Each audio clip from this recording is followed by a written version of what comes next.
Hi everyone, I'm so excited to be back on here. It was nice to have a little break last week, but I am so ready to dive into this for this week. So I actually just posted the recap. I think it was from like 2 or 3 weeks ago when I talked about ways to increase your daily water intake. And when I was filming that, I was like, you know what?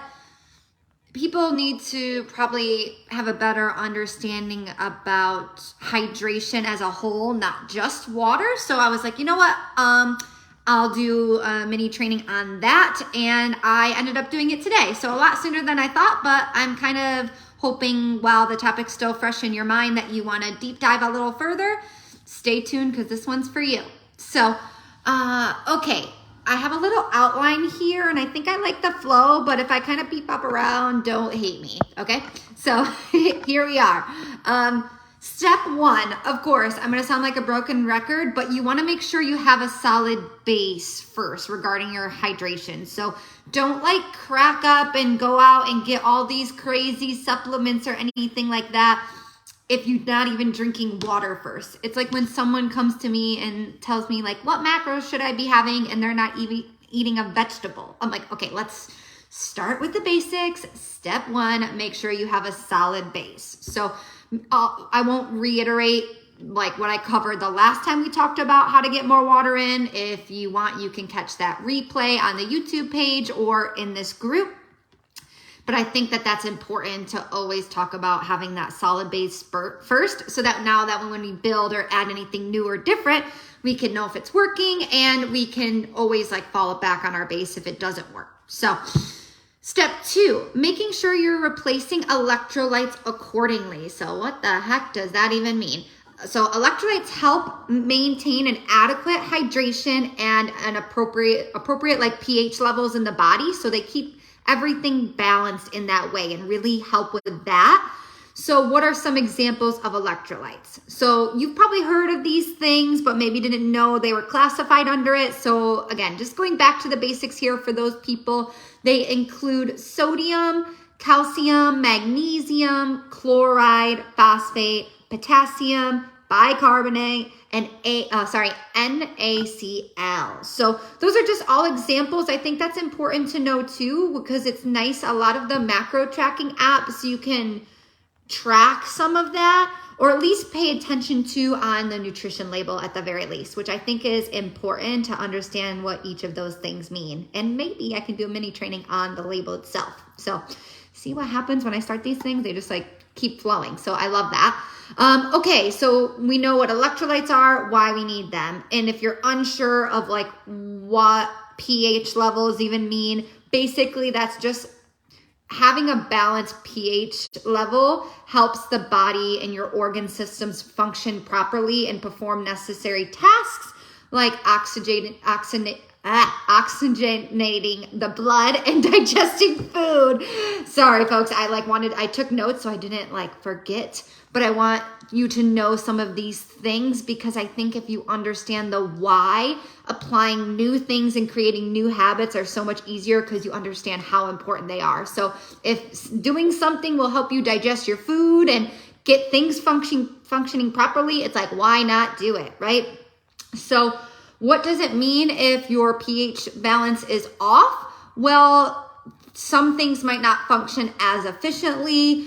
Also, it can cause, like, we all know there can be bacteria in your body, and there is, right? So when your pH balance levels are off, it can cause that bacteria to basically flourish and colonize. So we want to make sure that we only have like good bacteria and that we can keep the bad at bay, right? So this is why it's important to keep like everything at an adequate level regarding your hydration. So some factors to consider when it comes to hydration. So why some people might need more assistance than others is the environment in which you train. Okay, so if you are in this lovely state of Georgia or the southern region of the US, like it gets pretty hot. So, you know, if you're in the humidity is like wild. So if you're in the, like somewhere like that compared to maybe like New York or something, it's good to know you might need more during those times that you're there, right? And also, if you're a naturally heavy sweater, I feel like those that are know exactly what I mean by that. So if you're someone that like does a hard workout and their clothes are still pretty dry, like you're probably doing all right. Definitely still need the base and maybe extra when needed. But if you leave the gym and your t-shirt is like drenched every time, you need to be prioritizing your hydration protocols. And then the last thing I like to make sure that you cover is like how long your sessions are, how many hours you spend training for the week, right? So how long are you sweating? We could even dive deeper into like how many pounds are you losing a session just in water weight, and that can help you have a better gauge of what to replace. So the easy rule of thumb when it comes to like electrolytes and any hydration supplement that I use, and it's pretty generic, so remember, like more specific things, really the answer to those comes down to it depends on the person, right? We're coaching the people in front of us, or working with the people in front of us. So but my general rule of thumb is the more you sweat, the more you need to replace what you've lost, right? So hydration's all about making sure you have an adequate amount. So you have to think if you're losing a certain amount, you have to prioritize replacing it. So I wanted to make sure my step 3 for the day is having some homework to take with you. So if you are someone that thinks you need more, like maybe you've got a really good base with water, but you've never really played around with electrolytes, like the good news is you don't even have to go buy anything fancy. You can simply start with going a little bit heavier with the salt at your meals, which might sound not as traditional of like nutrition advice as maybe you once have heard. But if you're someone that's doing a ton of muscle contractions, like that salt is going to be so helpful, especially in avoiding cramping, right? No one likes that. And some people take this a little bit further and they might add like something like pickle juice, right? I'm sure you guys, if you haven't, there's a great TTT podcast on pickle juice, on crampings, and they mentioned pickle juice and how helpful that is. But there is like a little bit of a disclaimer with the salt shaker recommendation. I would say if you already have like a high intake of highly processed foods, or if you tend to eat out more often than in your own kitchen, not that those are bad things, but you actually probably have your sodium intake covered. So you don't have to probably add in extra. And then also if you have a history of high blood sugar, that's just something you want to be mindful of. I'm a big fan of getting lab work done all the time to keep that in check and making sure that you're always aware. So the second homework assignment would be to consider adding an electrolyte replacement. So my favorite, hands down, is LMNT. It is a little bit pricey. If you've never tried it before, I definitely recommend the variety pack. You can, I think it's 12 for like $40 or something like that. But I liked getting that first because I could figure out what flavor I like most out of like 3 at least, instead of getting stuck with one big package of something that I didn't know what it tasted like. So I would recommend that, but also that is quite pricey and maybe you don't need it all of the time. So you can also go with a homemade version. A lot of the time I will just add like a pinch or 2 of sea salt or pink Himalayan salt to my water bottle, and then cut a half a lemon or lime and squeeze that into the water, and that does the trick too. And for those that need a little bit of help of getting like maybe intra-workout carbs in, you can also add maple syrup to that with the salt and the lemon. I've gotten really good feedback on that. I think that was actually a recipe that originated from M2 Performance Nutrition. So we love the things that they preach over there. So we definitely want to spread the good word. So just to recap for today, we talked about step 1, making sure you have a solid base with your water before trying to get anything additional in.